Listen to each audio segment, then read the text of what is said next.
positive rating on a stock analysis would be pretty straightforward, right? Well, not always. What if the details are actually telling a totally different story? Today, we're going to tear apart a real-world analysis and uncover that hidden narrative. You know, the story that's hiding right between the learns on the chart. All right, let's jump right in. So you look at this analysis for Bank of Baroda, and at first glance, it seems super simple. The big headline says, positive, easy enough. But then, you start looking a little closer at the chart, you read the fine print, and suddenly, a much more complicated, maybe even contradictory, picture starts to take shape. And that really gets you thinking, right? So what is going on here? How can you have an analysis that's pointing out some pretty serious warning signs, but then somehow ends up with a positive recommendation? We're going to get to the bottom of it. Let's break it all down. Okay, first things first, let's put on our detective hats and look at all the evidence against the stock. This is what we call the bearish case. Basically, all the stuff that should make an investor a little nervous. So to get what's happening, you first need to know what a trend channel is. The easiest way to think about it is like a highway or a lane that the stock price has been driving in. As long as the price stays between those lines, everything's cool. The trend is moving along just fine. Okay, now look at the chart with me. See those two diagonal pink lines? That's the highway we were just talking about. And the analysis points this out very clearly. The stock has broken the floor of the rising trend channel. So, using our analogy, the car just swerved right off the road. And in the world of technical analysis, that's a pretty big red flag. It's a sign that the upward momentum might be fizzling out. All right, on to the next piece of evidence for the bears. It's something called a support level. Really, it's just a price floor. Picture this. You drop a tennis ball. The support level is the ground where it has, in the past, always bounced back up instead of just, falling through the earth. And yep, you guessed it. Here's crack number 2 in the foundation. The analysis says the stock has also broken a support level, which is a negative signal for the short term. So let's go back to our car analogy. Not only did the car swerve off the highway, but it just crashed right through a guardrail. We're looking at 2 pretty clear warning signs here. So, okay, let's recap. We've got 2 clear negative signals. The trend is broken. The support level is broken. I mean, this should be an open and shut case, shouldn't it? So why is the final verdict positive? This is where it gets really interesting. All right, let's flip the script. Now we're going to look at the other side of the coin, the bullish case.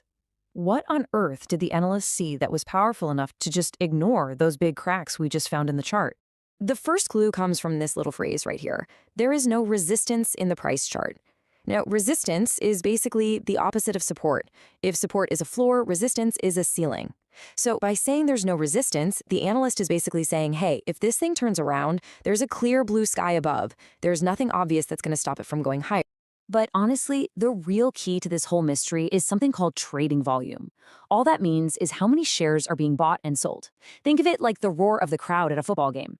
If a team scores a huge touchdown, but the stadium is silent, you'd be a little suspicious, right? It's the same with stocks. A big price move on low volume is like that silent touchdown. It's just not very convincing. High volume, a loud crowd. That tells you the move is the real deal. And boom, here it is. This is the smoking gun. The analyst points out that the volume patterns are lining up with the price action. And then you get this one critical sentence. This weakens the trend break. What does that even mean? Well, going back to our car, the analyst is basically saying, yeah, okay, the car swerved a bit, I see that, but the engine is roaring. It's incredibly powerful, and right now, that's what I'm paying attention to. Okay, so now we've got both sides of the story, right? The bearish case and the bullish case. Let's lay them out side by side and see exactly how the analysts came to their final decision. And here we have it, plain and simple. On one side, you've got the bad news, broken trend, broken support. These are definitely short-term red flags. But on the other side, you've got the good news. No price ceiling in the way, and, this is the big one, that really strong confirmation from the volume. So this is the tug of war the analyst is looking at.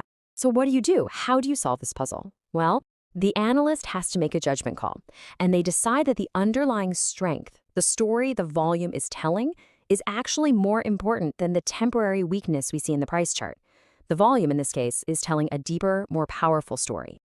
But look, the analyst isn't just ignoring the risks completely. To cover their bases, to manage that downside, they give us one really important number we need to keep an eye on, 250 rupees.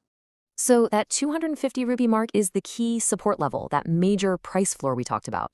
The analyst is essentially saying, look, we're bullish, but if we're wrong and this thing starts to drop, 250 is our line in the sand. It's the level that absolutely, positively has to hold. And that's how we get back to that final verdict. After weighing all the evidence, the short-term cracks versus the medium-term strength, the analyst lands on technically positive for the medium-long term. In the end, the bullish case won the argument. So, after all that, what's the big takeaway? What can we learn from digging deep into just this one analysis? What's the bigger lesson for us? Well, there are a few big ones. First, technical analysis isn't really about finding one perfect, correct signal. It's almost always about weighing conflicting evidence. Second, you can't let short-term noise drown out the bigger, medium-term signal. And maybe the most important lesson from this whole thing, the price tells you what is happening, but the volume tells you how much people believe in it. And that conviction is everything. At the end of the day, context is king. And all this leaves us with one last really big question to think about. See, in this case, the analyst trusted the big picture, that powerful engine of volume, more than the small detail of the car swerving. But that's always a judgment call. So the real question for you, for any investor, is how do you know when to trust the forest and when you should be focusing on the individual trees?